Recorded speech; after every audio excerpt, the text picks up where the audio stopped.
Moving ahead to question number 116, which says, which of the following is not a characteristic of Protista?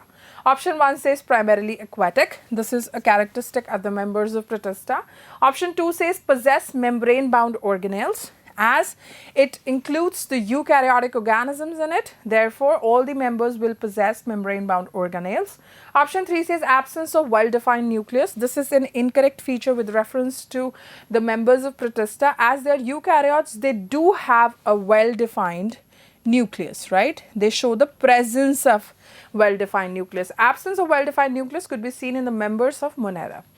Option 4 says single-celled eukaryotes, again a feature of the members of Protista. All the single-celled eukaryotes are being grouped under Protista, as the question explicitly talks about the feature that is not a characteristic feature of Protista.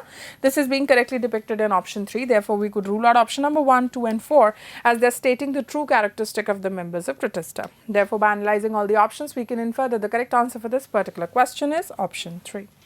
Moving ahead to the question number 117 over here, it says read the following statement and state true or false and choose the correct option. Statement A says in paramecium, the coordinated movement of rows of cilia causes the water laden with food to be steered into the gullet. So, this is a true statement. Paramecium does represents ciliated protozoan, and the coordinated movement of rows of cilia in it caused the water laden with food to be steered into the gullet. So, this statement being true, we could rule out option number 3 and option number 1 as they're stating this particular statement to be false. B statement says all members of kingdom fungi are filamentous. This is an incorrect statement.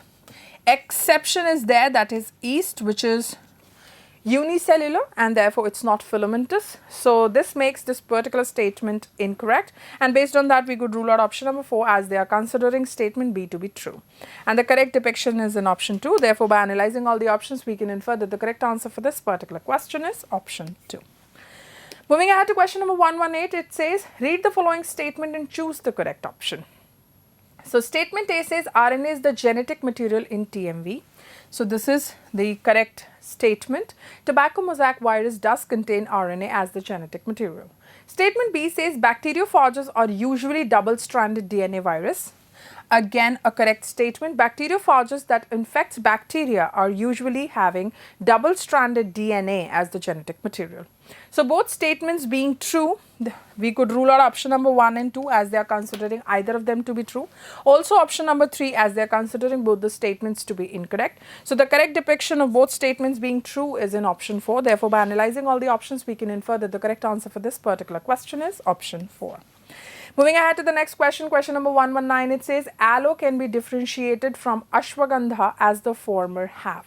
So, when we talk about aloe, it belongs to Liliaceae family, and when we talk about ashwagandha, it belongs to Solanaceae family,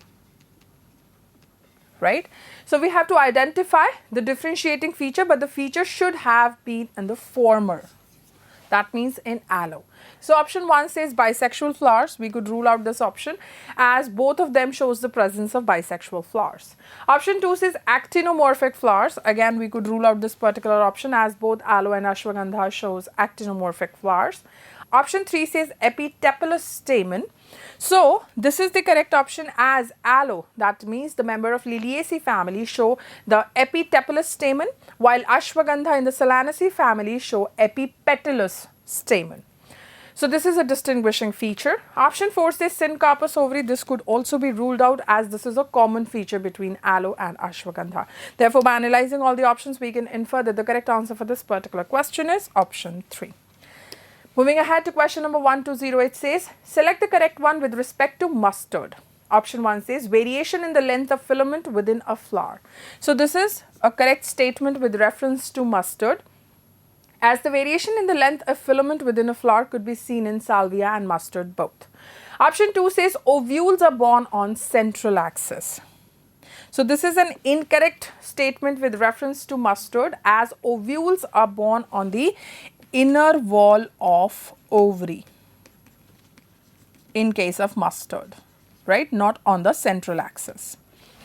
Therefore, we could rule out this option. Option 3 says the margin of thalamus grows upwards, enclosing the ovary completely.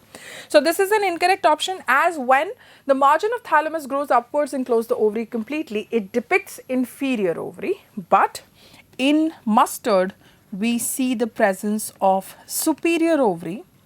That means the gynoecium takes the highest position in the flower, and all other floral whorls are going to be below it. So, option 4 says flowers can be divided into two similar halves only in one particular plane. Again, we could rule out this option, as this is depicting towards the zygomorphic flowers, and in contrast to this, mustard shows the presence of actinomorphic flowers, right? Therefore, by analyzing all the options, we can infer that the correct answer for this particular question is option 1.